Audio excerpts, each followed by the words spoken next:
వేకువ మన్నా, ఏప్రిల్ 9 తేదీ. ఆశ్చర్యమును కలిగించు పశ్చాత్తాపము. నీవు అదే శిక్షావిధిలో ఉన్నావు గనుక దేవునికి భయపడవా?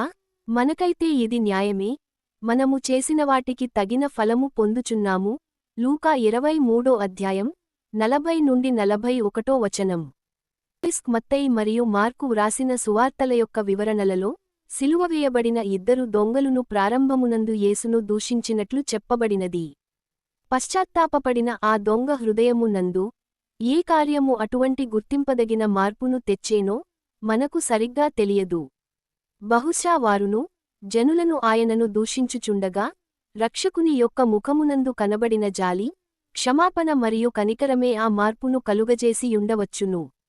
ఒకవేళ రక్షకుడు తన హృదయాంతరంగము నుండి, తండ్రీ, వీరేమి చేయుచున్నారో వీరెరుగరు గనుక వీరిని క్షమించుము అని బిగ్గరగా పలికినప్పుడు కాబోలు. ఏమి జరిగినను చెప్పుకొనదగిన విషయమేమనగా, ఆ దొంగ హృదయములో సంపూర్ణ మార్పు కలిగెను. ఆ దొంగ యథార్థముగా పశ్చాత్తాపపడి, అతని యొక్క పాపపు స్థితిని ఒప్పుకొనెను. అంతేగాక, దేవునికి భయపడుటలేదని తనతోటి దొంగను గద్దించెను. మరియు తనకివ్వబడిన శిక్ష న్యాయమైన దేనని ఒప్పుకొనెను. ఆ తరువాత, ఆశ్చర్యకరముగా క్రీస్తు యొక్క పాపరహితమైన జీవితమును గురించి, తనకు తెలిసిన దానిని బయలుపరచెను. అంతేగాక, నిత్యజీవమును గూర్చియు, రానయున్న దేవుని రాజ్యమును గూర్చియు, తనకు గల నమ్మకమును తెలియజేసెను. దేవుడు అటువంటి అద్భుతమైన కార్యము అతనిలో చేయగల్గుటకై కొన్ని క్షణములలోనే, దొంగ అతని యొక్క హృదయమును అంతగా తగ్గించుకొనెను.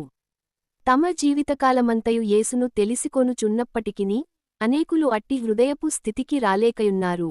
యథార్థముగా మన పాపములను ఒప్పుకొనుట యొక్క ఫలితార్థమే మరియు రక్షించుటకు యేసుకు శక్తిగలదని గుర్తించగలుగుటే రక్షణ. దేవుని యందలి భయముతో, నిజమైన పశ్చాత్తాపముతో తమ పాపములను యథార్థముగా లోతైన ఒప్పుకోలు చేసినవారు, ఆ దినముననే పరదైసు ను తమ ప్రాణములలో అనుభవించుదురు. ప్రియమైన చదువరీ, నీ యొక్క హృదయములో పాపములన్నిటి నిమిత్తమై పశ్చాత్తాపపడి, పరదైసు నీలో నెలకొనునంత వరకు మారుమనస్సు పొందుదువుగాక. నక్షత్రం గుర్తు బ్రెడ్డు.